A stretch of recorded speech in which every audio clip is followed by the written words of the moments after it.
Hey bros, welcome to TLDR 14, the devlog for Chaos Kart. Today's episode is brought to you by the Build Plate. Check out their Etsy shop in the description below. Go grab yourself some super cute 3D printed planters, personalizing your space to make you smile. Thank you so much to the Build Plate for sponsoring this video and supporting indie. Let's get started. Alright, so episode 14, we're basically getting back to the Talk 3D model, going on the retopology process. This is when you basically bring your high poly from ZBrush into your low poly with your Maya. At least that's how I do it. Quad draw, we went over this on the last time we went over this in 3D, but we're wrapping up the torso first. First, I'm actually integrating the strap into the shirt. Initially, the strap was going to be separate from the shirt, but I decided to add it as part of the shirt because it will never be changed, and it just makes it a lot easier for the rigging and animation process by integrating it. Similar to the straps on the legs, we wanted to integrate that with the shorts, so that it was a lot easier. Anytime you can basically bring things and simplify it into the realistic model, as long as the budget calls for it. But I wanted to make it a lot more simple since it is an indie project. We don't want to waste any time having a lot more complexity than we need to for rigging process. So here, I'm basically going back into ZBrush and fixing a few things and re-exporting out some of the props. Just to get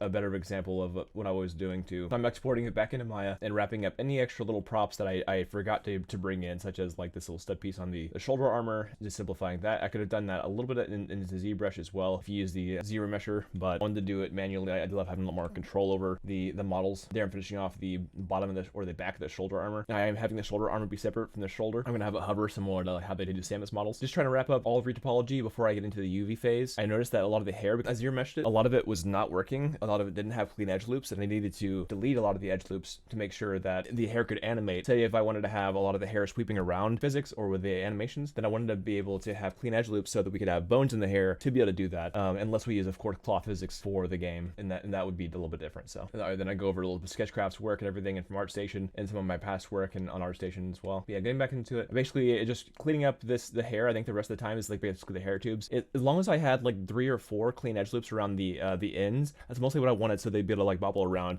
into the air. I really wanted to have that sense of direction and momentum shifting when the characters get hit and they swerve around. Thanks for watching, everybody, and make sure to like and subscribe if you like this video, and I'll see you on the next one for TLDR 15. Peace. Thank you all for your support and being our Baka bros. Happy developing, bros.